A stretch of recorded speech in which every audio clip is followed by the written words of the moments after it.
নমস্কার বন্ধুরা। আজকে না 25শে ডিসেম্বর তো। আমি আজকে না রোজই মিস করি আমার মেয়েকে। তো আমি তো নভেম্বর মাসে আমার মেয়ের কাছে গেছিলাম। তো তখনকার কিছু ভিডিও আপনাদের সাথে আজকে আমি শেয়ার করছি। কারণ জানি না ফোনে হয়তো সবসময় থাকবে না, মেমোরি কিছু নষ্ট হয়ে যেতে পারে বা কিছু হয়ে যেতে পারে। আমি ইউটিউবে এই ভিডিওটা দিয়ে রাখছি, আপনাদের সাথে শেয়ারও করছি আমার মেয়ের সাথে কাটানোর সময়। আমি একটা কি বলবো, 8-9 বছর একটা বাচ্চা মেয়ের মা আমি যে কতটা ওকে মিস করছি না। আমার একমাত্র মেয়ে তো, আমি ভাষায় বোঝাতে পারবো না।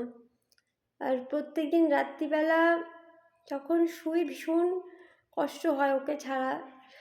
একসাথে থাকতে পারি না। দিনের বেলা তো তাও কাজে কর্মে একটু হলেও এঙ্গেজ থাকি বলে মনে থাকে না হয়তো, বা কিছুটা হলেও। রাতের বেলাটা না যেন মনে হয় যে কাউকে বোঝাতে পারবো না যে একটা মায়ের যে কি টান হয় সেটা হয়তো আরেকজন মাই বুঝতে পারবে। আর আমি যতদিন মা হইনি আমি বুঝতে পারিনি। খুব কষ্ট লাগে আমার মেয়েটার জন্য। মনে হয় যেন সঙ্গে সঙ্গে যদি আমার কাছে সেই গুপি গাইন বাঘা বাইনের মতন যদি কিছু ক্ষমতা থাকতো, তালি বাজিয়ে আমার মেয়ের কাছে চলে যেতে পারতাম, ওকে বুকে জড়িয়ে আমি শুতাম। খুব মিস করি ওকে আমি। আজকে আপনাদের সাথে আমি নিজেও ওই বসে বসে আজকে ভিডিওগুলো দেখছিলাম ওর। আজকে আপনাদের সাথে ওখানে সেদিন বা যখন গেছিলাম সেই ভিডিওগুলো শেয়ার করছি। সেই সময় একদিন আমরা সকালে গিয়ে রাতে ফিরেছি, বৃন্দাবনে গেছিলাম। তো আমার মেয়ের যে স্কুলে সেখানেও গেছিলাম, প্লাস আমার মেয়েকে নিয়ে একদিনের জন্য বৃন্দাবনেও ঘুরে এসেছিলাম। যদিও খুব একদিনের ট্যুর তো, খুব ছোট ট্যুর, সেভাবে ভালো কিছু হয়নি, তবুও মিমিকে নিয়ে একটুখানি আমি বৃন্দাবনে ঘুরে এসেছিলাম। আমার জানুয়ারিতেও মিমির কাছে যেতে খুব ইচ্ছে করছে। আমি জানি না আমি কতটা কি পারবো, আমার ভীষণ ইচ্ছে করছে। আমার মেয়েকে আজকে তো বিশেষ করে জানি না, আমি পাগলের মতন লাগছে আমার। প্রত্যেক দিনই লাগে, রাতের বেলা বিশেষ করে।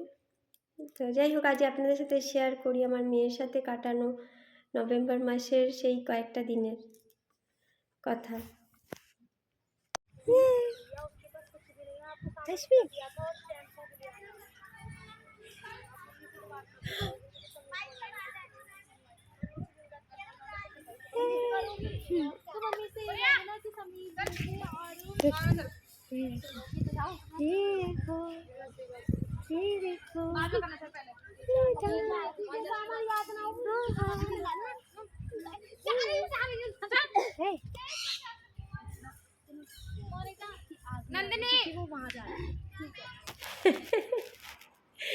मैं ये देखूंगी बाकी 6 महीने।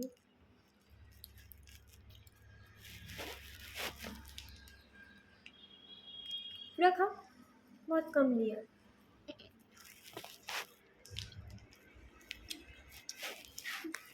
আজকে মিমির হ্যাপি বার্থডে। আমি মিমিকে দেখতে এসেছি উত্তরপ্রদেশে, আমার মেয়ের কাছে।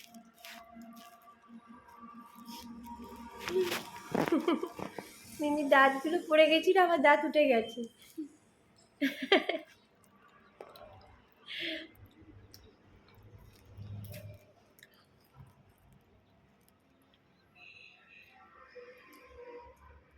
ভগবানের আশীর্বাদ যেন থাকে আমার মেয়েটার উপরে।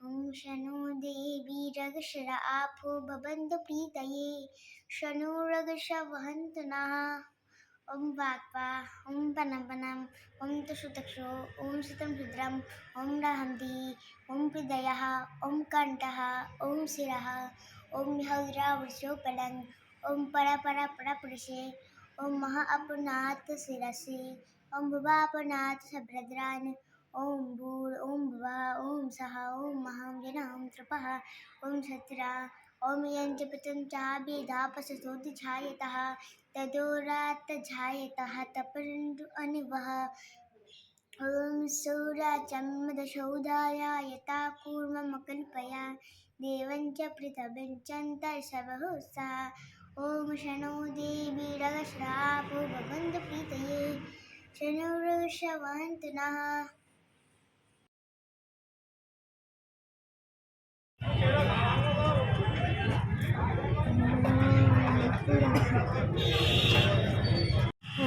ये है तो टीका तो लेंगे टीका ले टीका देंगे देखो, कोई मंदिर में जाएंगे तो टीका ऐसे ही लगा देगा। प्लीज टीका ले लो ये देखो कितने भगवान जी के फोटो।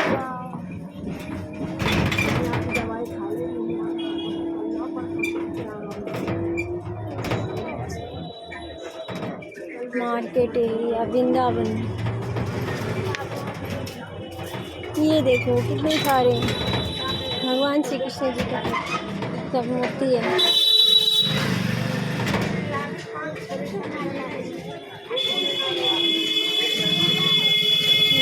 ধর্মশালা। এত সুন্দর দেখতে আমার ভীষণ ভালো লাগছে কিছু যায় না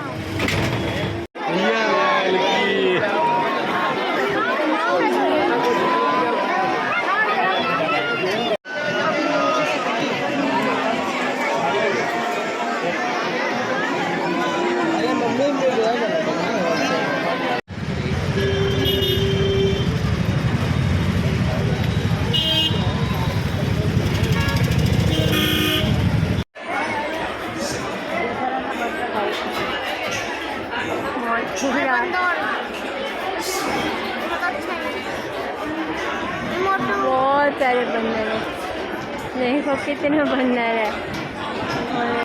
উত্তর প্রদেশে যে কোনো ট্রেনই আমি দেখলাম ভীষণ লেটে চলে, ভীষণ মানে লেট করে, 2 ঘন্টা 3 ঘন্টা লেট করে।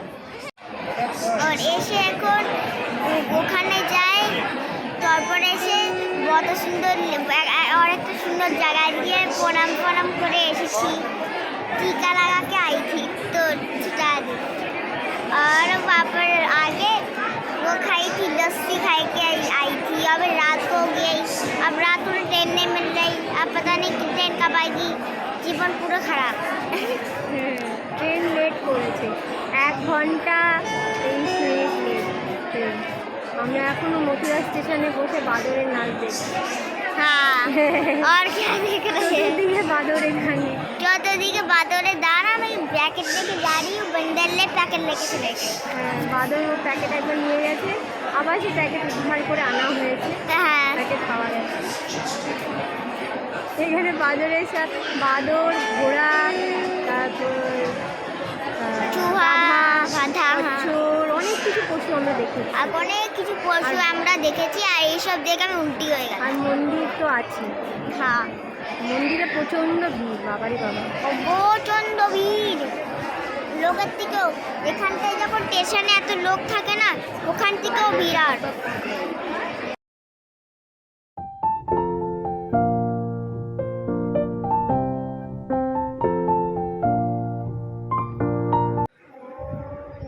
जाग्रतो दूरमदैरं तपसुपसपसैवैति दूरमिकापं ज्योतिषं ज्योतिरेकं तन्नेव नासेव संपर्वमस्तु प्रभु जातु कभी दूर दूर कभी जाता है सोते नहीं मेरे कक्ष में कोशो दौड़ लगाता है दूर दूर में जाने वाला तेजो का भी तेज बिठाए नित्य उत्तरी शंकर को से पावन मेरा हो भगवान ओम शांति। क्या हुआ? और नहीं आता? वैसे बोलते